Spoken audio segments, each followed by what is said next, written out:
Hey guys, and welcome back to The Global Life. So I know it's been a while and we haven't talked in a bit, but I'm still around and yes, we're flying. Things are slowly getting back to normal. Until then, I've put together a little something which I hope you'll enjoy. I've used the downtime that I've had to create a training program that's based on all my experience, knowledge, and everything that I've been able to research regarding health and pilot performance. Um, so you guys know the Global Life. I fly Global Express, and we go all over the world. Which means we have to deal often with different time zones, different eating habits, even different workout routines, which really will challenge our ability to stay at the top of our game. Because if I can't eat well or sleep well, or even stay active and fit, that affects my ability to do my job well on the flight deck.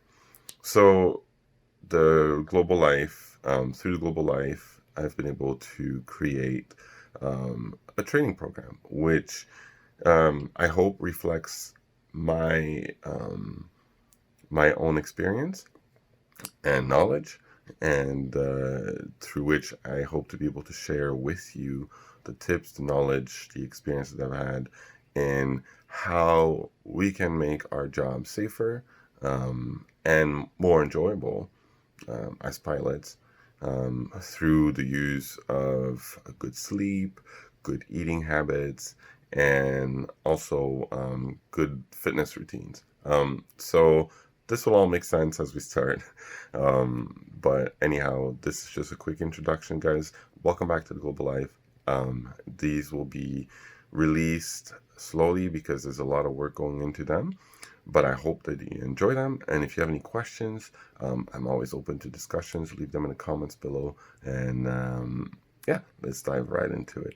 Thanks for stopping by. All right, welcome everyone to the Pilot Factored. This course was created in mind with pilots obviously in mind first, but for all professionals out there working high stress, high skill jobs, which demand the very best of them when they're at work, which demands from them to always be preparing, even when not at work, for what's to come. As an introduction, we'll explore first why is health important to us as pilots or as professionals, how this is demonstrated by the ICAO Shell model, how the Shell model uses human factors in aviation to shed light on this subject. And finally, how the ancient Greeks came up with this idea that today I like to call the performance pyramid.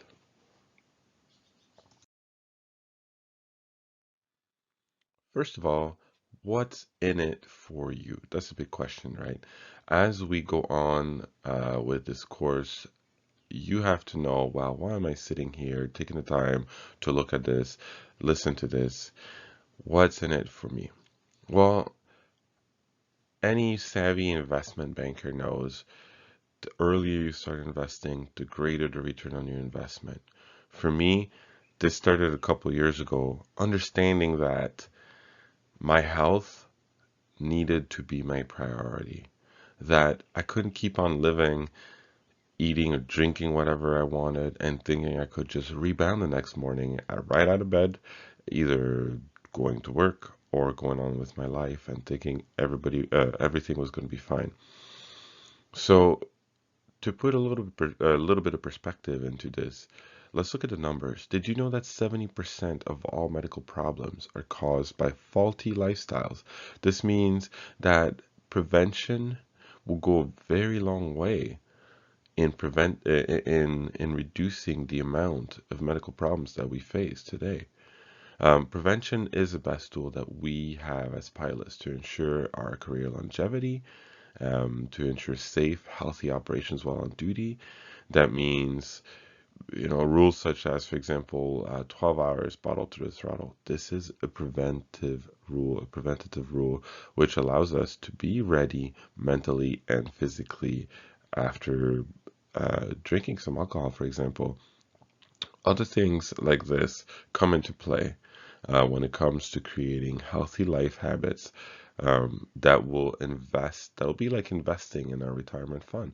And the earlier we start, the more we invest, the greater the return over time. So the biggest thing is start early, okay? Don't wait for tomorrow. Don't think, right, the new year, your resolution or whatnot. No, today is the day you need to start investing in your health. Like any good financial investment, you need a good plan to help protect you from future catastrophes. So, how are you going to weather the storm of aging, right? We all age, we all become older. Our bodies need uh, maintenance, and we need to plan how that's going to work. We need to focus on this. We need to understand the pieces that are at play here and how they all come together. And finally, we need to apply ourselves. Discipline is key. And guys, nothing that is worth it comes easy, right?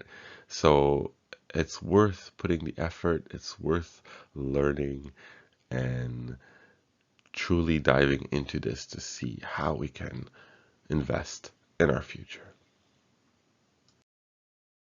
So, as we said, ICAO, which is the overarching organization that looks after flying operations in the world, in the 1970s had to take a step back because they realized as aviation is booming, there were more and more accidents that were happening. And so they took a step back to take a look at the big picture and realize that 3 out of 4 accidents were related to what is now called human factors. That was between 70 and 80% of accidents. Um, so they define human factors in those terms. They're defined as our ability to perform tasks as the sum of multiple factors. Right? Internal factors such as our health and mental state, our knowledge and our skill levels, and external factors such as the operational environment, the cultural and corporate environment, the available tools. And when we talk about the available tools here, for me, I mean, for example, it could be very simple, such as, you know, uh, a tool that you picture in your head, a hammer or whatever. But in a more concrete way for a pilot, it would mean the design of the airplane, the cockpit, um, technology that's involved, and all these different kinds of things. So to put this in a more understandable picture, ICAO created the shell model to address human factors more effectively. Now, if we look at the shell model, like I said, it's a picture that has taken many forms over the year, but in general, it would look something like this. It would look like a little puzzle with 5 pieces. And these 5 pieces represent software, which we would call the manuals, the rules in aviation, SOPs, checklists, everything like that. Then we have hardware, okay, which is your, as we said before, these would be more like the concrete tool you would hold in your hand, the aircraft, the cockpit, the way it's designed, how reliable it is mechanically, things like that. Then the environment, which is more like weather the weather around you, geographical challenges that are there also. And finally, the liveware. This is the first livewire on the left there. It says L others.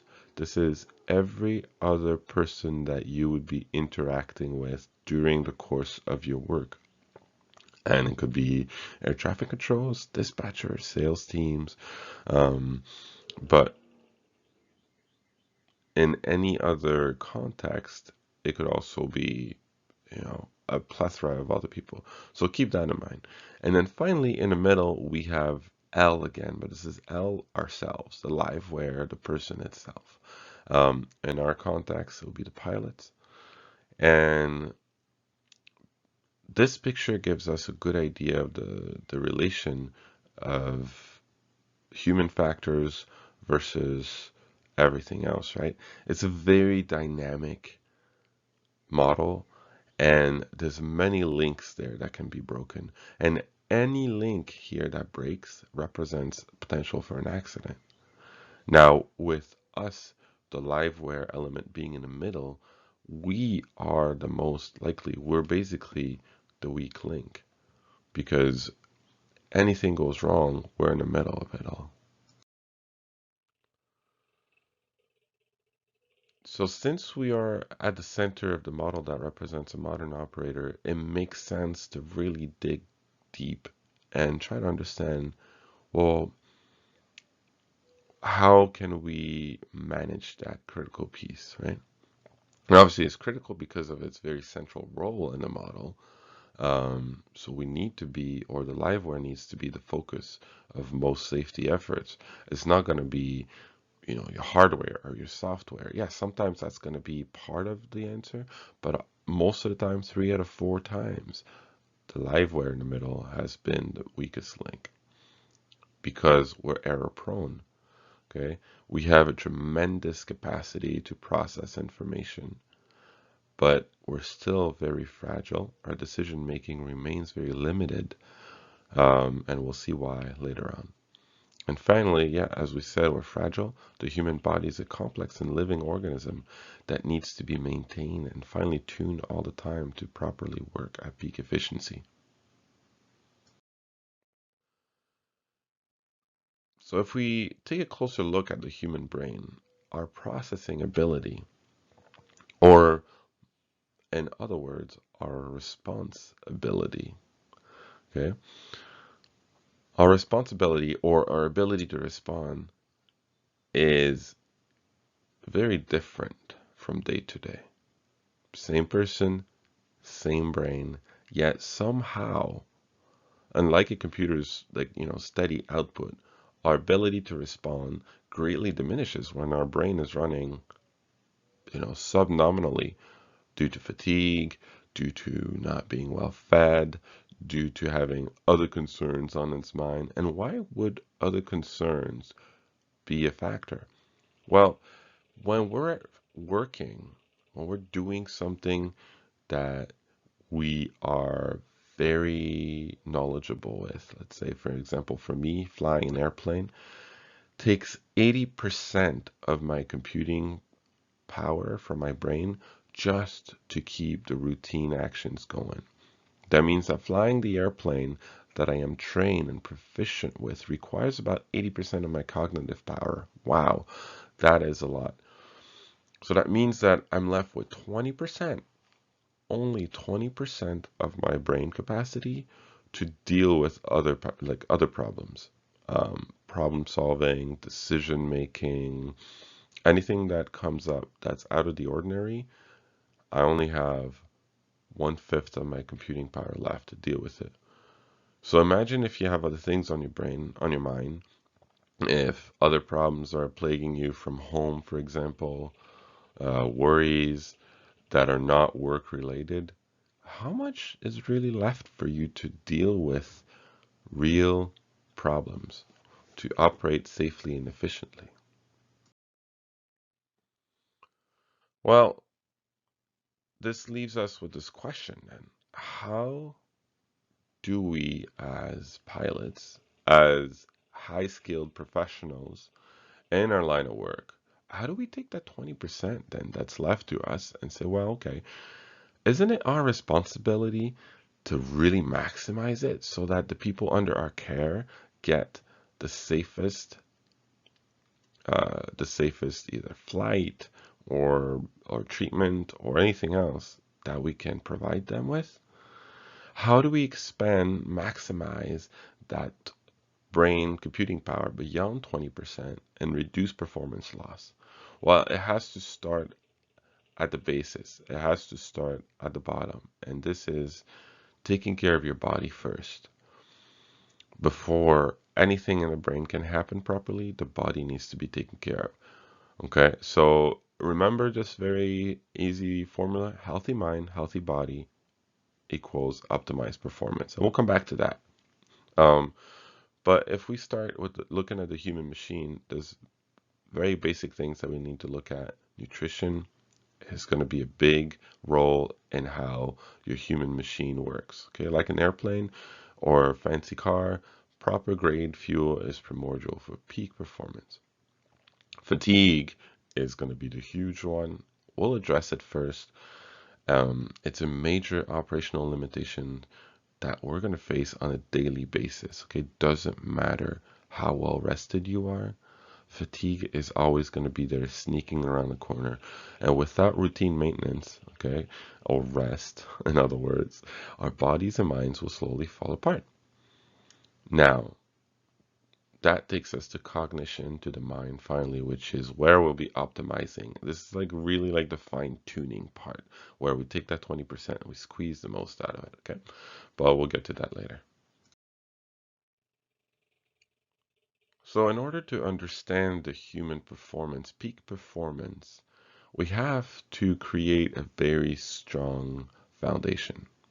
The Greeks, like I said before, divided their understanding of the human body into body, mind, and soul. Okay, they said there were three parts to it, and to them it just made it easier to study that. And what this did is that it created a very wholesome picture. Um, Despite the three parts, those parts came together to create a very wholesome picture of a body, of a person. And I think that for us to be able to truly understand uh, peak performance in the human body and in the person, we need to use a holistic approach. Okay, and these might all sound like big words, but in the end, all it means is we need to take a very strategic approach, but we need to look at the human body as a whole and how it all works together. So peak performance, or in other words, operational safety, first of all, cannot be achieved without a solid foundation. And that starts with sleep. That starts with eating well. Okay? You can work out all you want at the gym. If you don't sleep well, all these gains are being thrown in the garbage.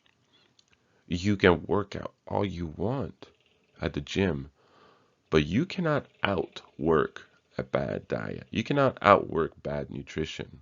Okay? So eating well comes before trying to work out because the other way around is not going to work. Once you have solid sleep and once you have a good understanding of how you're eating and how it affects your life, then you can work on to fitness habits.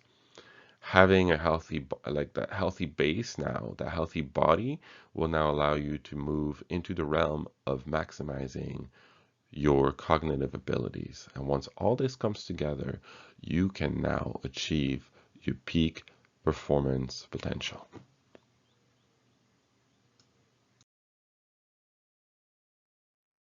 So we'll take a little break here, answer a few review questions, and come back in the next chapter to talk about sleep.